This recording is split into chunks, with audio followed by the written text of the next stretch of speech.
এই সাধারণত এই আলোচনাগুলো করি না, যে এই ওয়াজ আসে শুধু এই জুলাই আগস্টের গণঅভ্যুত্থানের কথাই ওয়াজ করে শেষ করে দেয়।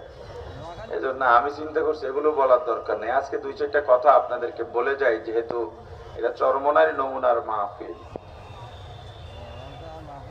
বাংলাদেশ মুক্তি কি আসলে পাইছে বলে মনে হয়? দুর্নীতি আগের মতোই আছে, দখলবাজি আগের মতোই আছে, চুরি ডাকাতি আগের মতোই আছে, সন্ত্রাসী চোখ রাঙানি আগের মতোই আছে, মাহফিলে বাধাও আগের মতোই আছে, শুধু চেহারাগুলো পাল্টে গেছে। এজন্য কি আমরা ময়দানে নেমেছিলাম নাকি? আরে কথা বলেন।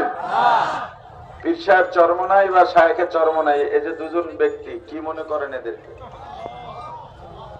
এই বাংলাদেশে আব্রাহাম লিঙ্কনের পুঁজিবাদী কুফরি গণতন্ত্রের নেতাদের কর্মীরা শুধু মুখে বলে নেতার জন্য জীবন দেব, লাঠি পেটা শুরু হইলে নেতা কর্মী তুইয়া পালায়, কর্মী নেতারাই পালায়। কিন্তু চরমনাই পীরের মুরিদরা, পীর সাহেব চরমনাইয়ের অনুসারীর ভিতরে হাজার হাজার এমন মুরিদার আছেন, এমন মহাব্বত ভালোবাসার মানুষ আছেন, জীবন দিয়ে দেবেন, নিজের শায়েখকে ছেড়ে কথা বলবেন না, জীবন দেওয়ার জন্য প্রস্তুত আছে। আলহামদুলিল্লাহ। এইটুকু উঠান করে দেখা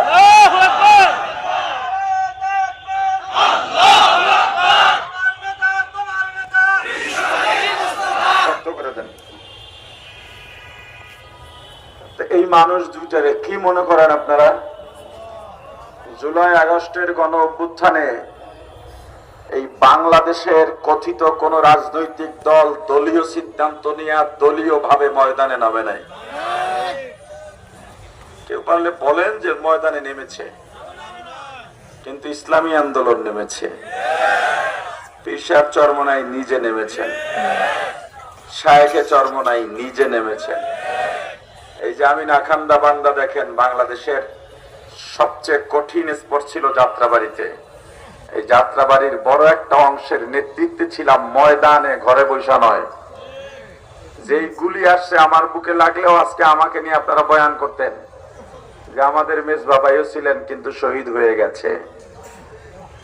কিন্তু আমরা এই যে আপনাদেরকে মুক্ত করার জন্য জীবনের এই আন্দোলন যদি ফেল হতো, আজকে পীর সাহেব চরমনাইকেও আয়না ঘরে নেওয়া হতো, শায়েখে চরমনাইয়ের অস্তিত্ব ওরা রাখতো না।